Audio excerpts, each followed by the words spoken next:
Welcome back, everybody, to a new episode of Podcast on the Brink. Indiana 1-1 in the Big Ten now, with a home win over Nebraska and a road loss to Wisconsin. And to help us break it all down, Tyler Tachman of Inside the Hall is back with us. Tyler, good Friday morning to you. How's it going? And it's going pretty well. Basketball season kind of now officially in full swing, and football season is done. So, looking forward to continuing to see how the season develops. So with the last couple of days with Indiana, obviously a lot of negativity given the way the Wisconsin game turned out. I want to first go back to how Indiana bounced back from the Syracuse loss, because our last episode was after the Syracuse game. So they came back on Saturday for their Big Ten home opener, played a Nebraska team at Simon Scott Assembly Hall that was coming off of really, I think, a 4 overtime loss at NC State. Indiana coming off a double overtime loss at Syracuse. And really the game kind of mirrored what you would expect from teams coming off of a bunch of overtimes. It was sloppy at times, not necessarily well played by either team. But Indiana finds a way to win that game by 13 points. What were your main takeaways from that performance? And did you think that Indiana played particularly well in that game, or just kind of got by based on the fact that they were a better team than Nebraska? I think that what kind of evaluating that game now is different, knowing what happened in the Wisconsin game. But for me, the big takeaway was just that Trace Jackson-Davis didn't have a dominant game by any means. And I think he only had 6 points maybe with 8 or so minutes to go, but Indiana still was able to win by double digits. And that was a testament to kind of the pieces around him. All the guys, the other starters and Race Thompson in particular really picking up the slack. And then it seems like more often than not, there's someone coming off the bench that's going to provide a spark, whether that is one game Tamar Bates, like it was against Nebraska and against St. John's, or we've seen Jordan Geronimo come in and provide that. But the thing that was concerning to me now, kind of in retrospect, was we saw the first maybe 10 or so minutes were just not good at all. It was bad basketball. And, that was kind of my main takeaway now going in from the Wisconsin game, is that we've pretty much seen like 2 Indiana teams. There's a really good Indiana team and there's a really bad Indiana team. And it was almost like watching that Wisconsin game. Like it was like we weren't watching the same team because it was just so drastically different. And to me, that was the concern, because you can get away with that against Nebraska just by the talent that Indiana has. But when you start going up against Ohio State, Michigan State, the Purdue especially, but the teams that are at the top of the Big Ten, you can't get away with playing 20 minutes of your best ball and then 20 minutes of really poor basketball. Like, that's just not going to happen. We saw that happen against Eastern Michigan, and they had a really good first half, bad second half, but just based on that they have more talent, Indiana can get away with that. Same against Marshall. It happened, except it was flip where they had I guess they did have a bad first half and a good second half. But I think that as we start to really get into January and February, Indiana can't afford to keep kind of doing this back and forth, that they have to kind of decide which team they are and have to be able to put together a full performance. Yeah, and I think you brought up a ton of really good examples there. And I think there's 2 other ones that you didn't even mention. St. John's game, right? Indiana gets out to a really good start, playing well in the first half, has to hold on down the stretch. I think they only win by 2. And then the Syracuse game, they were horrible in the first half, down by 18 early in the second half, and then they play well.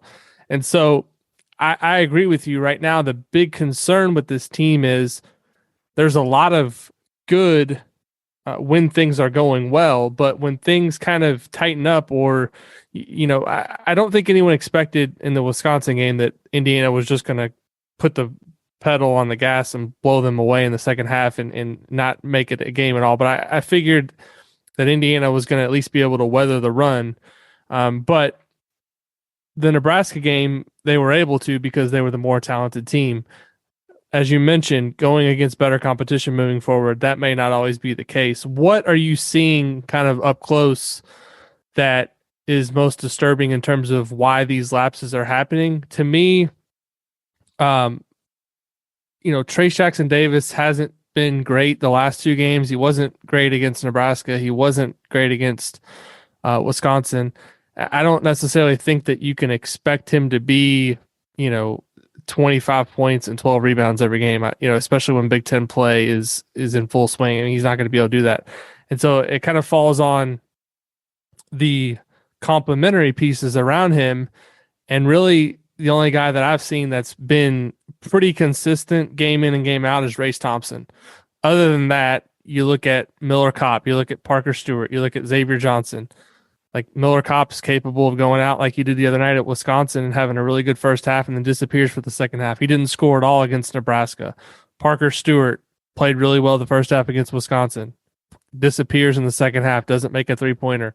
Xavier Johnson, same thing, was good in the first half against Wisconsin, doesn't really do anything in the second half. So to me, I'm looking at it as, you can't just be a one-man team. It can't just be Trace and Race that are kind of carrying the load game. Indiana needs more consistent production around those guys. Are you seeing the same thing? And how does Mike Woodson address this and make sure it's not a recurring issue going forward?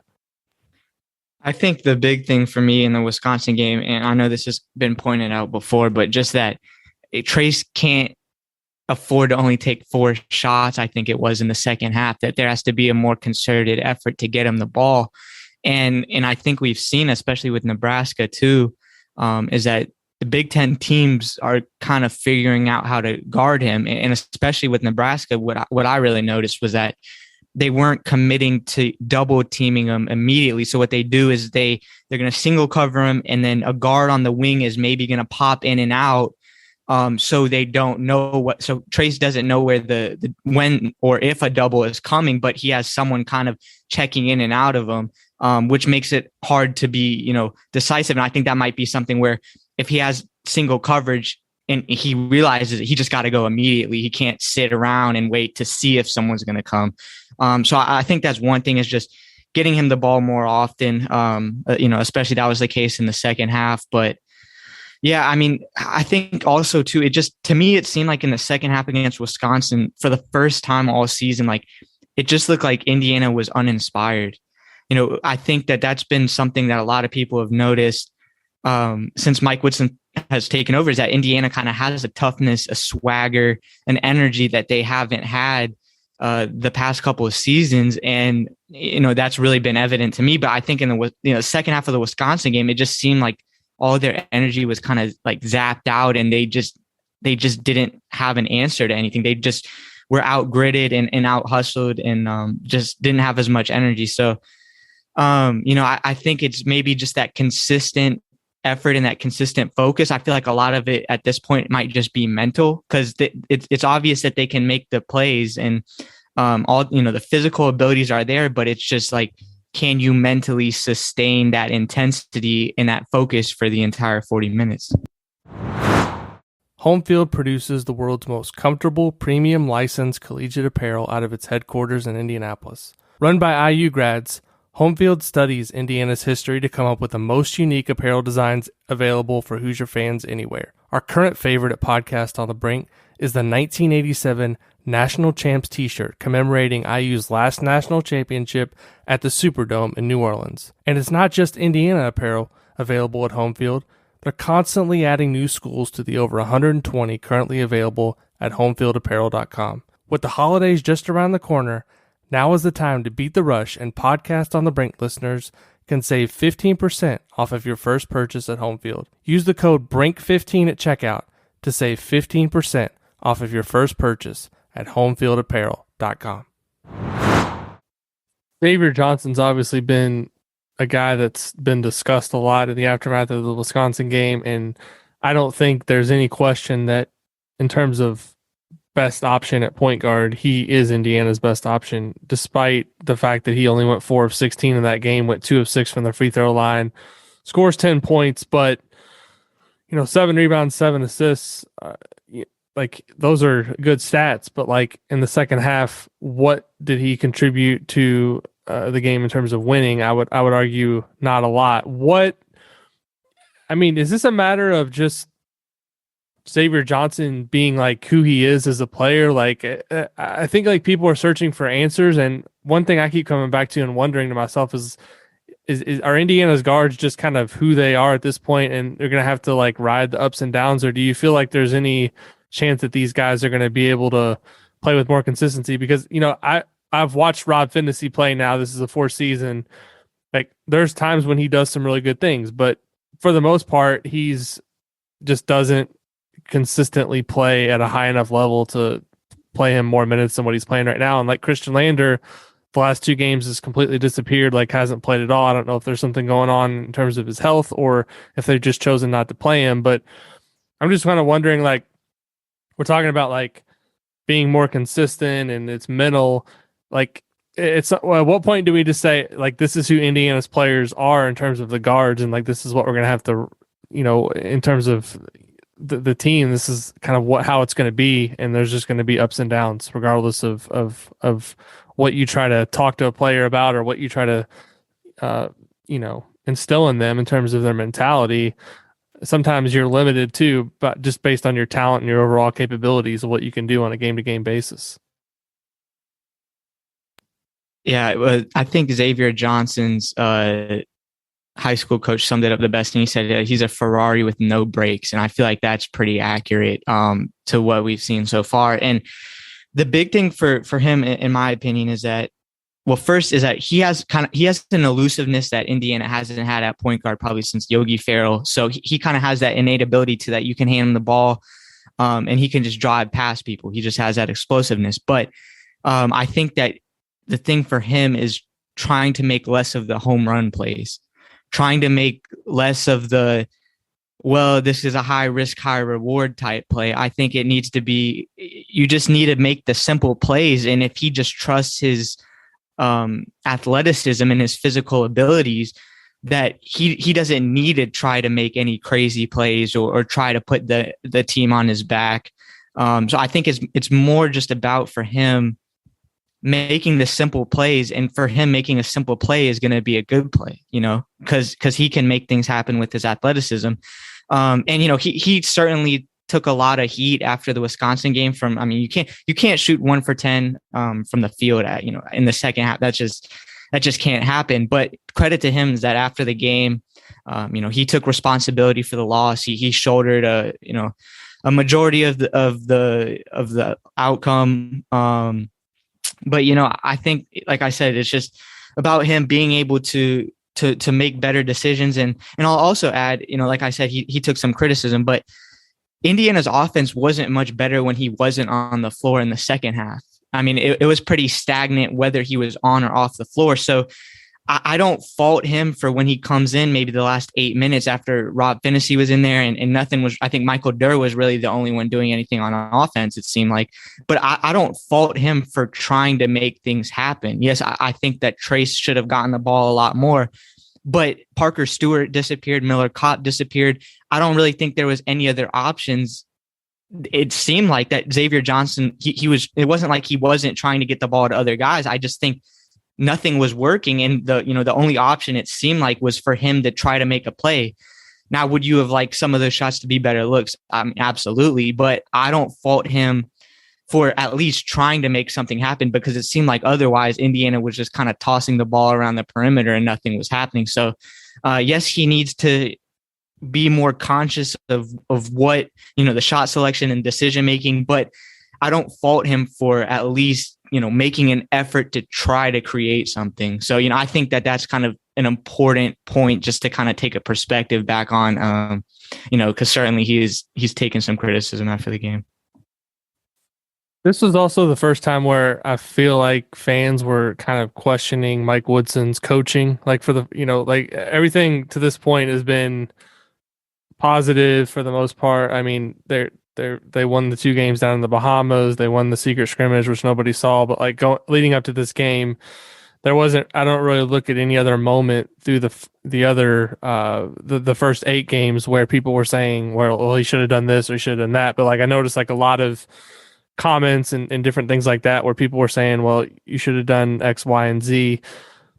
I will say, like, it kind of struck me that they looked so disorganized in that second half. Like, to only, like, it's like if you score 42 points on the road in the first half at Wisconsin, you probably only need to score 28 to 30 the second half to win, because how Wisconsin plays, they're not going to, speed the game up, and they're not going to take a lot of crazy shots. Like, they play a methodical style play. So really all they had to do was come out the second half and score 25, 30 points, and they win the game easily. To only score 17, I get why people were questioning. Do you think there was anything, like, from a coaching standpoint that could have been done differently? Or the one thing I kind of looked at was, like, should he have called a timeout and try to change some things? But, like, I felt like maybe once the momentum got away from him, maybe there wasn't anything he could change.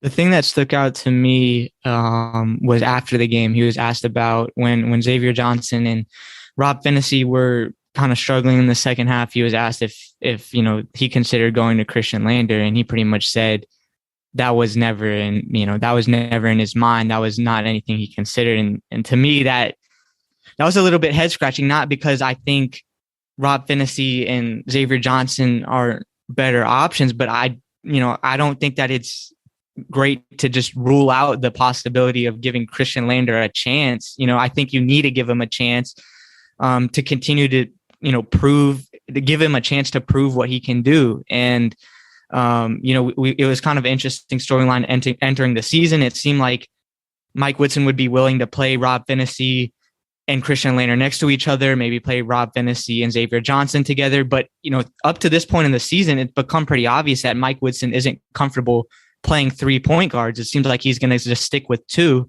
And because, when Rob Finney's been healthy, Christian Lander essentially hasn't played. And, when Rob Finney got hurt, then he got more minutes off the bench. But, it seems like right now Mike Woodson is only going to go with 2 guys, and Christian Lander is the odd man out. And those minutes are going to even get more tight when Trey Galloway comes back, because he had been handling the ball at point guard too as well. So I just, I think it's probably one of the more interesting kind of storylines just to track, because Christian Lander he is unproven, but he does have that potential to make big plays. I think that he still has a lot to work on defensively, which is maybe what Mike Woodson sees as well. When you have Rob Finney in there, it's just going to be more steady. It's not as much of a risk, but not as much of a reward.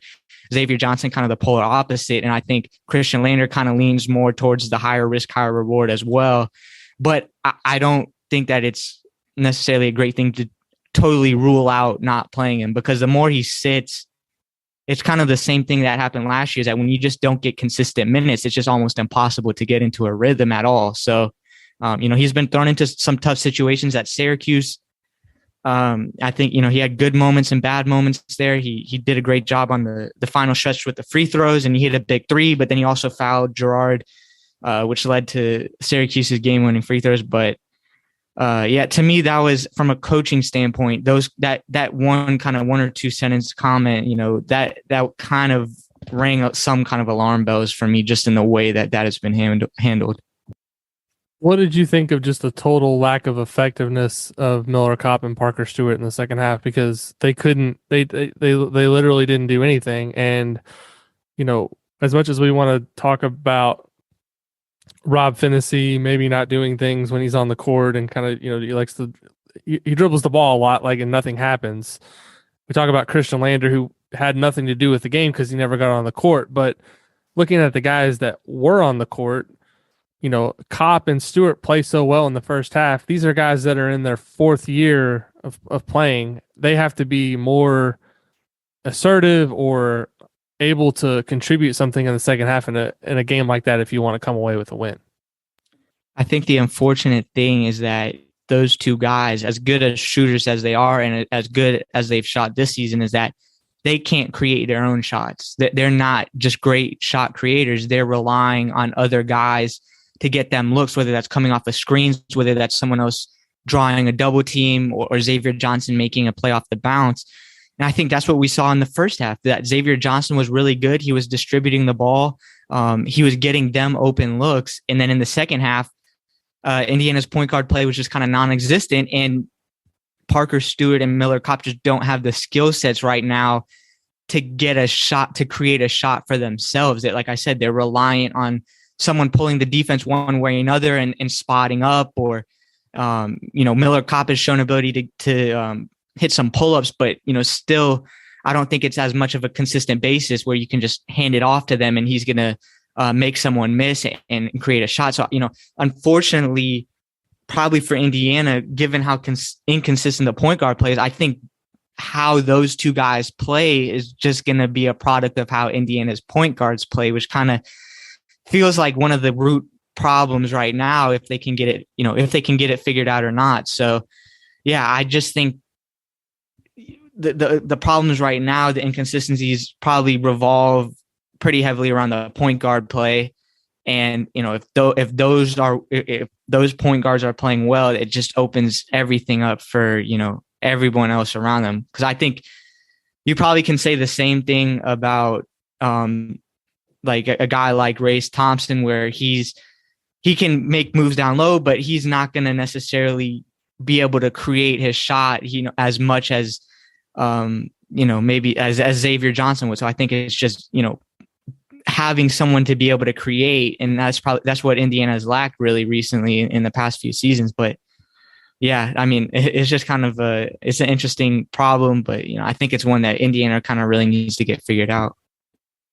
And we've always said that that guard play, specifically point guard play, is kind of determines your ceiling as a team. And that, to me, was a huge question mark coming into the season for Indiana.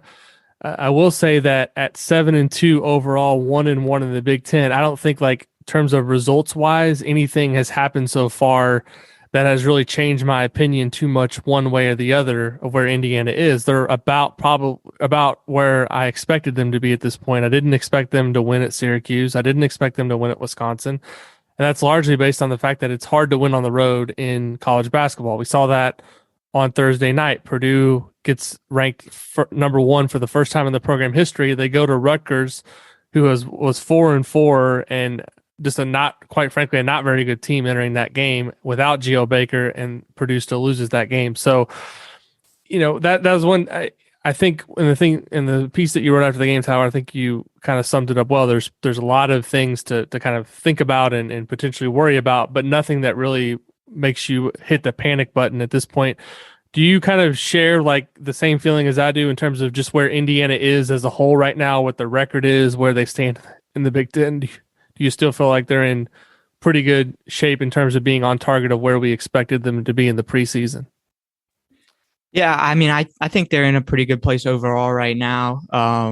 I will say this, though, is that, I think we talked about this last night on Assembly Call, but if you had told someone heading into the season, like, Indiana's going to lose on the road against Syracuse, Indiana's going to lose on the road against Wisconsin, those are going to be their only 2 losses up to that point, I don't think people would be too disappointed. But I will say that what's been most frustrating about those losses is that Indiana should have won both of those games. They played up to a certain extent good, like, well enough to win. And I think looking at both Wisconsin and Syracuse, it wasn't like, oh yeah, those were 2 really, really good teams and Indiana kind of just isn't up to that point yet. No, Indiana dominated Syracuse in the second half. Indiana dominated Wisconsin in the first half. They proved that they had the potential to be the better team. And I think that's kind of, it's been most frustrating about the way that those losses have happened, not that they've happened. So, I think that probably is the most kind of frustrating thing, is just that Indiana should have won both of them. I mean, 26 turnovers on the road. And that's the fact that they even had a chance to win that game is mind boggling, with 26 turnovers and how badly they played in the first half. And then against Wisconsin, having that lead, it was a 22-point, I think, lead in the first half.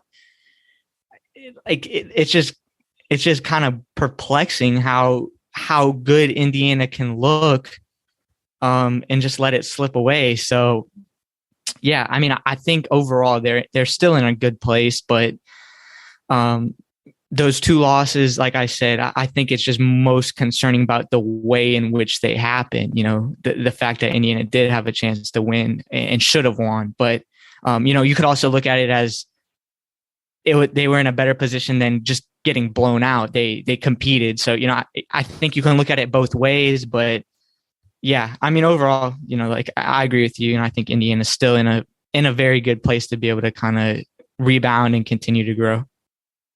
Yeah, and the good thing is like their schedule now from now until the new year is pretty favorable. They've got Merrimack on Sunday at home. They play Notre Dame in Indianapolis. I think they play Northern Kentucky and UNC Asheville at home to close out the year, and then they reopen Big Ten play on the road at Penn State. That's a game that they're probably going to need to go get a win, because you start looking at the opportunities to win on the road in the Big Ten. They've already squandered one, the game they could have really kind of bought themselves a huge kind of chip on the table to throw out there, and when it comes time to making a tournament resume, and they squandered that away, so they're going to have to start getting some road wins. I'm curious, like, for your thoughts on just the Big Ten at large right now. I mean, looking at the schedule or at the standings, Illinois is the only team that's 2-0 right now. There's a couple teams, Iowa and Nebraska, who are 0-2. I don't think we are too surprised that either of those teams are 0-2. But just in general, what are your thoughts? I mean, the teams that haven't taken a conference loss so far: Michigan, as I mentioned, Illinois, Michigan, Ohio State, Michigan State, Wisconsin, Northwestern so far. So to me, I think the league's going to be once again pretty much a meat grinder in the middle there, and there's going to be a lot of kind of parity from maybe 3 or 4 down to like 9 or 10. It's going to come down to who can hold serve at home and find a way to steal a few road games. The Big Ten, I mean, it got out of the gate pretty slow. With the Big Ten, the Gavitt games, Big Ten versus Big East, they didn't perform very well. A little bit bounce back against in the ACC Big Ten Challenge. I mean, I think the Big Ten will be fine. I think that Rutgers beating Purdue kind of proves that might just be another free for all of a season where people are beating each other all over the place, like it seemed like the last couple of seasons, where anybody can beat anybody on a given night, especially when a team is playing on the road. So, I mean, Wisconsin is better than people expect. I think Iowa, you said they're 0-2, but I think I think they've been better than people expected as well. So, and Michigan seems like they're starting to kind of figure things out. It seems like Michigan State is sort of putting things together as well. So, I think that it's going to be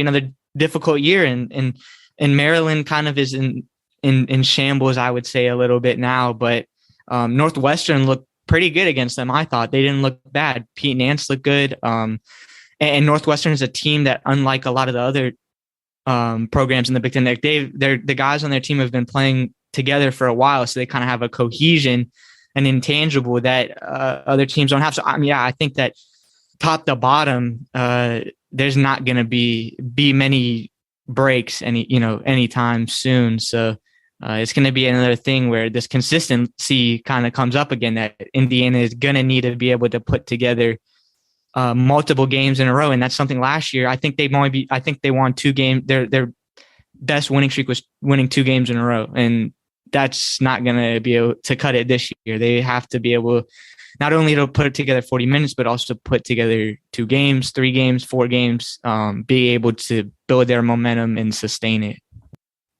Yeah, they definitely last season had trouble in back-to-back, kind of building any momentum. I think they have one stretch coming up in January where they'll play 3 straight home games. So that's kind of a chance to build some momentum. It's been a huge problem for them to defend home court.